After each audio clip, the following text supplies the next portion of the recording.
Welcome. English में important verbs और words को हम लेकर आए हैं।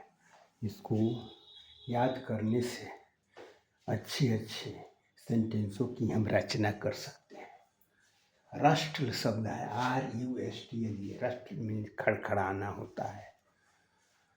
सर देता है कि पत्तियां खड़खड़ा रही हैं। वृक्ष के जो पत्ते होते हैं, मान लीजिए खड़खड़ा रहे हैं, पत्तियां खड़खड़ा रही है, तो हम बनाएंगे लीव्स आर रस्टलिंग। इसलिए रस्ट शब्द याद करें। Nurse eight the breast, give a suck to, दोनों का मीनिंग जो होता है दूध पिलाना होता है। नर्स एट द ब्रेस्ट, जैसे माँ बच्चे को दूध पिला रही है। Mother nurses the baby at the breast. Give a suck to, mother gives a suck to the baby। Break means तोड़ना होता है, लेकिन यहाँ ब्रेक का मीनिंग हम चटखना लेकर आए हैं। जैसे फूल की कलियाँ जो होती है, थोड़ा सा खिलती है ना, तो उसको चटखना शब्द कहा जाता है। फूल की कलियाँ चटक रही हैं न, तो बर्ड्स आर ब्रेकिंग देंगे। बर्ड्स आर ब्रेकिंग ना। फॉल इल, गेट इल, दोनों का अर्थ होता है बीमार पड़ना। जैसे वह बीमार पड़ गया, ही गॉट इल, या ही फेल इल। क्योंकि फॉल का दूसरा रूप फेल होता है, तो पास्ट टेंस में ही फेल इल हुआ। गेट का दूसरा रूप गॉट होता है, तो सिंपल पास्ट टेंस में ही गॉट इल, वो बीमार पड़ गया। चीयर अप माने प्रोत्साहित करना, उत्साहित करना। अक्सर जो है लोग जो है खिलाड़ियों को या पढ़ने वाले छात्रों को समय समय पर उत्साहित करते रहते हैं।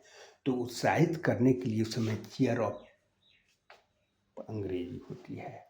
जैसे लोगों ने खिलाड़ियों को उत्साहित किया ना। विजिटर्स या पीपुल कहिए, visitors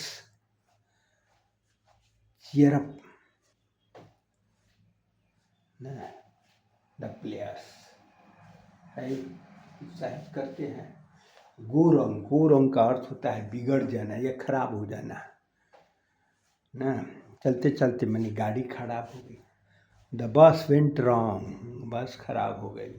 the engine went wrong, engine खराब हो गई।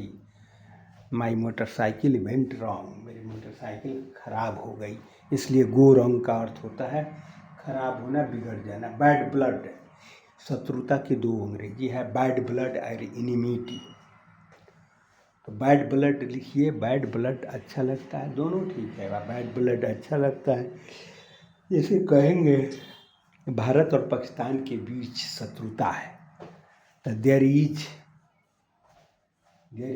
Bad blood between India and Pakistan, या there is enmity between India and Pakistan in front of, माने के सामने। There is a temple in front of my house, मेरे घर के सामने एक मंदिर है। At the backup, at the backup का अर्थ होता है के पीछे, मेरे घर के पीछे एक बगीचा है। There is a garden at the back of my house. Gospel of truth का अर्थ होता है सत्य का संदेश। गांधी जी ने लोगों को सत्य का संदेश दिया। Gandhi ji gave gospel of truth to people. Thanks.